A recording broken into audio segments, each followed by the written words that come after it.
Welcome to Influential Entrepreneurs, bringing you interviews with elite business leaders and experts, sharing tips and strategies for elevating your business to the next level. Here's your host, Mike Saunders. Well, hello and welcome to this episode of Influential Entrepreneurs. This is Mike Saunders, the Authority Positioning Coach. Today we have with us Dr. Nima Rahmany, who is a chiropractor and transformational and healing specialist. Dr. Nima, welcome to the program. Great to be here, my friend. You know, it's neat. We were just talking about some of our connections we have, and it's just always neat just to see, what's a small world we actually live in. So I'm excited to learn from you and to see what a transformational and healing specialist is. And I understand you're a practicing chiropractor. So give us a little bit of your background and what led you to chiropractic, and then what is a transformational and healing specialist? Yeah. Basically, I've been in the field of healing for the past 20 years. And what I noticed is that people are usually just coming in with stress-related disorders. I mean, when you go to the doctor, it's usually a stress-related problem that gets you in there. Huh. So, but yet people don't realize that, right? Intuitively, intuitively, that it's stress that gets you there. But, other than paying lip service, it's just stress and lifestyle. They don't really give you tools to actually handle that. And so I started noticing that after 10, 15 years that I'm just dealing with the end stage of a stress-related problem. So I just slowly started becoming more of an educator in my clinic. Yeah. I would start doing these workshops called Life Skills for a Stressful World, and then gradually move into 3-day trainings, which are now facilitated all over the world, where I teach people how to clear the underlying root cause of their stresses, which is usually relationship and career conflict or constraints. So which usually comes from a disconnection with themselves. So when you teach them how to reconnect with themselves, all of a sudden, downstream, like a domino effect, people heal. Yeah. I love how you phrase that, because we didn't mention that the medical community just almost doesn't know what to do with stress correctly, because they will say, let's just medicate it. But in your profession, I know I've got a few clients that are chiropractors, and I know that the nervous system is such a dynamic system of nerve endings and synapses and impulses that then cause or can help heal that stress. So when you're talking through about your workshops, is it your workshop that you're talking through some of these and educating people on this to make them more aware? Totally. And then are you helping them to work through some of these physical stressors? Yeah, 100%. You live your life through your nervous system. Yeah. You live your life through your nervous system. And so if there's a dysregulation somewhere because of a trauma, we have to approach it not just from a cognitive standpoint where you're doing kind of like a therapy or changing the story of the dynamic, but you actually also have to change the dysregulation in the body. So, we get stressed and triggered each and every day, but these are old wounds that are stuck in our bodies. So to heal it, you must approach it from a body base, healing the nervous system from the body and cognitively as well. That's why therapies, you can go to therapy for like 6 years talking about the same thing and not really work through it, because the body keeps the score and the body needs to be addressed, and you have to teach tools and basically we teach tools on how to clear the stress and regulate the nervous system. Really, that's what it's all about. When you were explaining that, it reminds me of the example I know you've heard 1,000 times. If someone needs to lose 30 pounds, let's say, they want to have it happen in a week or 2 or 3, but they didn't get into that situation or that condition overnight or a week or 2 or 3, so it's going to take some time to get out of it. So what have you found in your working with clients and patients? What's the kind of the buildup Is this like a lifetime of stress? Is there certain trigger points? And I know you teach on triggers. Is it something where, it tends to kind of have this cumulative effect and then it just starts to be, overwhelming for people that has built up over the years?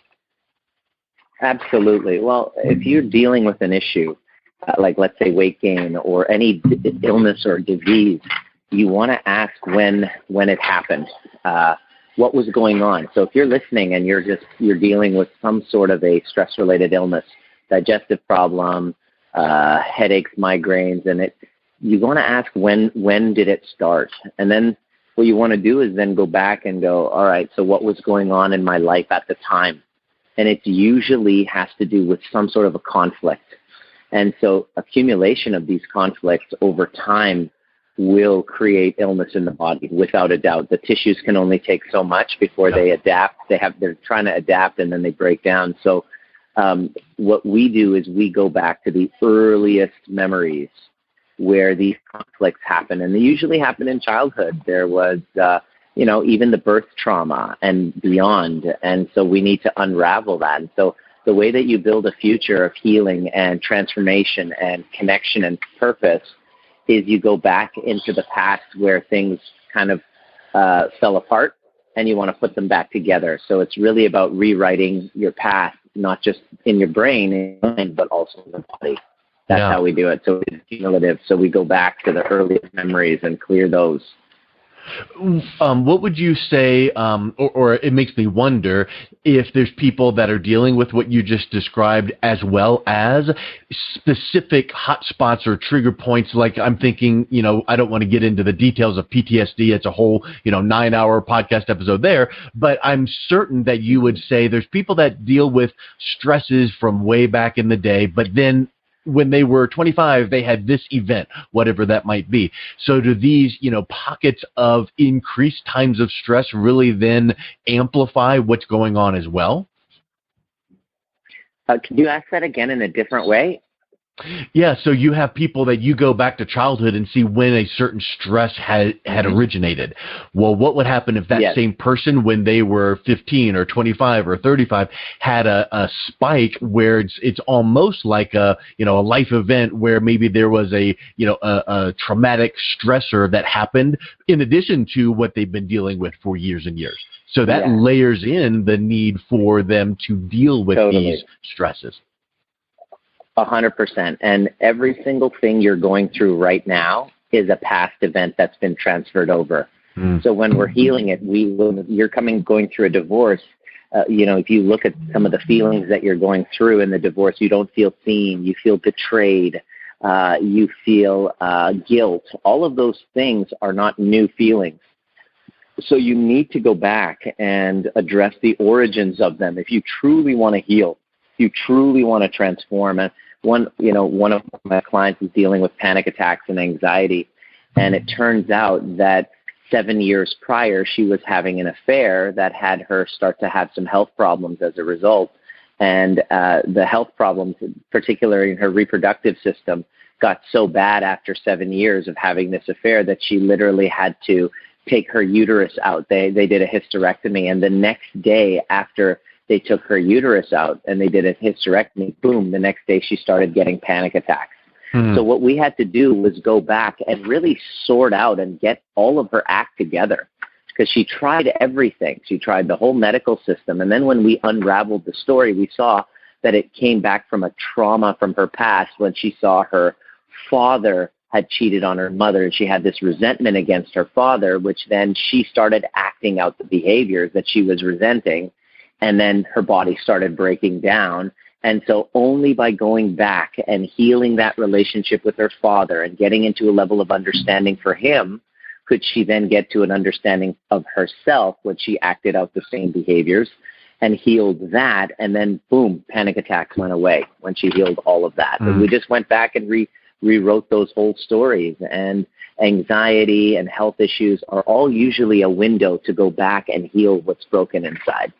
If you dare go there, that's the thing. We work with the people that are like, all right, I don't want to take the pills anymore. I want to actually go and solve the root cause of the problem. Very important for entrepreneurs to do. I was literally just getting ready to bring up entrepreneurs, because I feel like a lot of people would say, I need to do this for myself. That's great. But then an entrepreneur might have that extra level of motivation because they want to get themselves personal development taken care of, but for the purpose of their company, their employees, their future. So how does this relate in your work with entrepreneurs? Well, entrepreneurs, the only way the most successful entrepreneurs that we see are usually mission driven. Their work is, the reason why they're doing what they're doing is because it's kind of fulfilling something deeper and more profound in their lives, right? And in order for you to be connected to a very purposeful future, rather than just making money, it's something purposeful. That's how entrepreneurship thrives. You've got to be cause and mission driven. You can't be mission driven if you have an unresolved past. Yeah. Because you're so stuck there, you're in trauma, you're in scarcity, you're in survival, you are not at your best. So the entrepreneur's business will only grow to the degree that they grow, they themselves grow.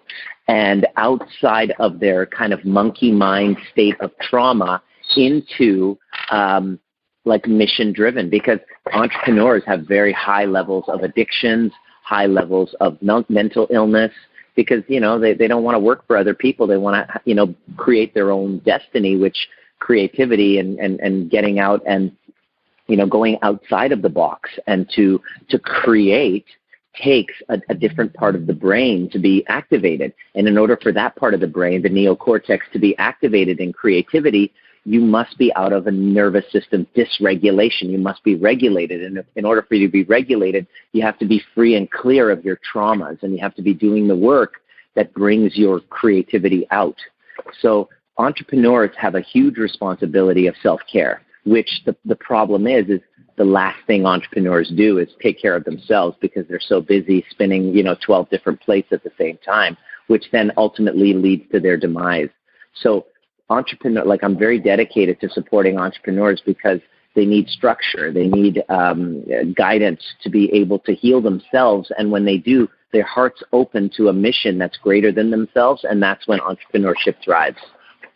And we could speak about statistics, very real statistics about the foundational aspects of entrepreneurialism and small business ownership in America, and what it does to our business underpinning. So I love how you take that on, because it really is a big thing, and it's a whole different animal than the CEO of a $300 million or $1 billion corporation. So speak a little bit about another aspect that you teach on, which is imposter syndrome, and how it relates to an entrepreneur trying to work through their stresses. Sorry, you just got a little bit cut off there. Could you repeat that? Yeah, speak a little bit about the imposter syndrome that you teach on and how it impacts entrepreneurs.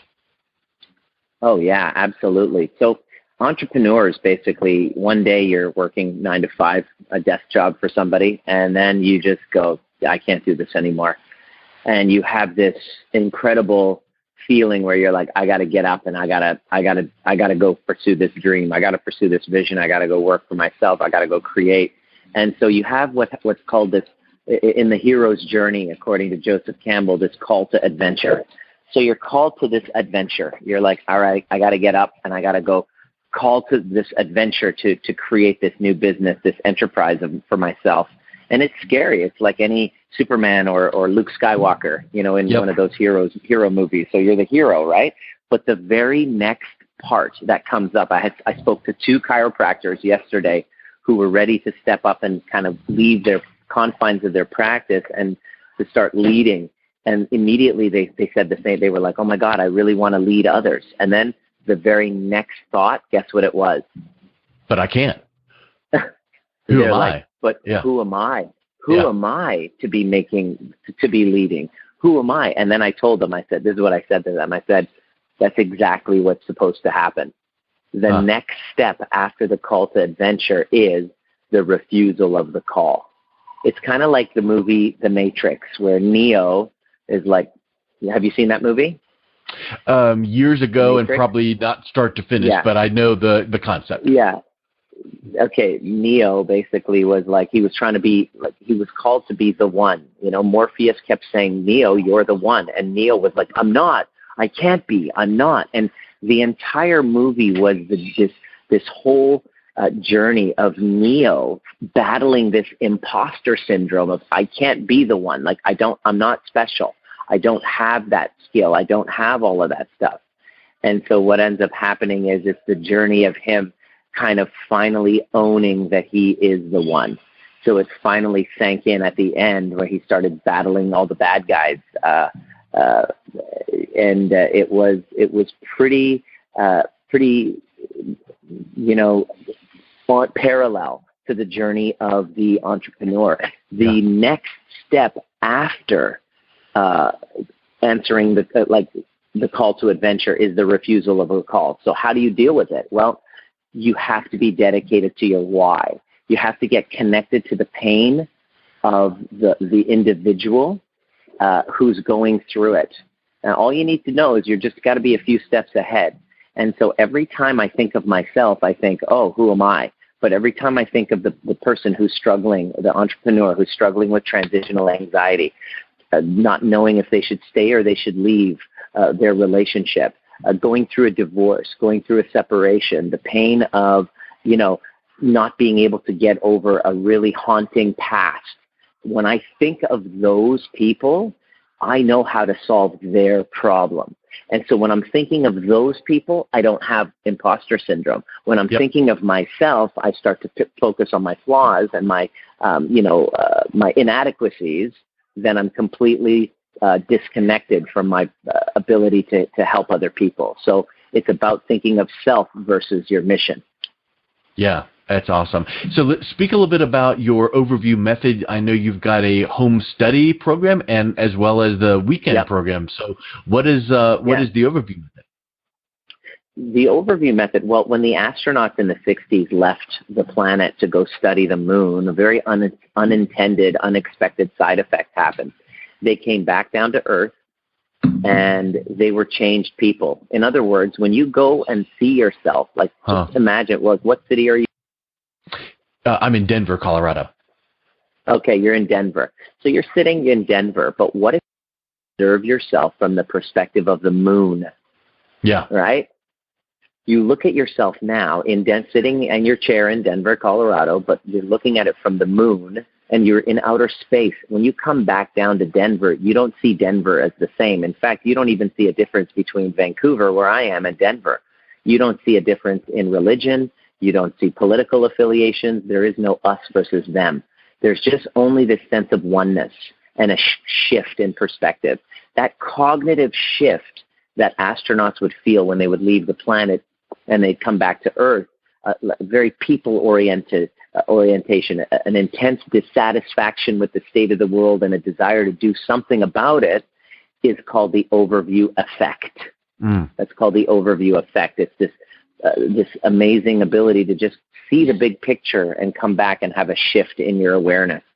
That's what the overview method, that's what inspired me to name my methodology, which is a self-inquiry tool that I teach in workshops and one-on-one to people to be able to take whatever's stressing them that's in the way and ask them a series of questions that gets them to question the validity of their beliefs and interpretations and meaning they're making out of it, not just cognitively. The key component is you're also getting an awareness of the feelings in the body that come up and the stories you make out about yourself that show up in the body. And it's a body and mind clearing tool of the stress that's been in the way so that you can see it as on the way and you're no longer in a state of constraint by it.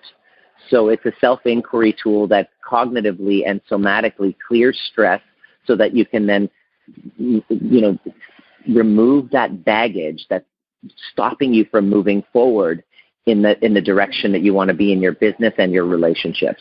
That's what it reminds me of the old saying, you can't see the forest for the trees because you're too close to the problem, you're too close to yourself. Exactly. So when you can look at it from that way past 30,000 foot view, as they say, but from that overview, that was really a spectacular summary explanation. Thank you for that. What's the best way people can reach out to you, connect, learn more, learn more about the overview experience? Yeah, my website answers all of it. There's a ton of content. There's my show is on it, drnima.com. I also have a couple of trainings that might be interesting to anybody who's kind of constrained by something, the 5 shifts that are necessary to heal toxic relationship, how to clear transitional anxiety. All of the shows of my YouTube channel are on my website. So drnima.com, drnima.com. And you can easily contact me through there. And it's got all the content you need and my home study program and the calendar of events. It's all on drnima.com. Excellent. Well, Dr. Nima, thank you so much for your time. I'll make sure that link is right in the show notes. And I appreciate you coming on the podcast today. Thank you so much. You bet. You've been listening to Influential Entrepreneurs with Mike Saunders. To learn more about the resources mentioned on today's show or listen to past episodes, visit www.influentialentrepreneursradio.com.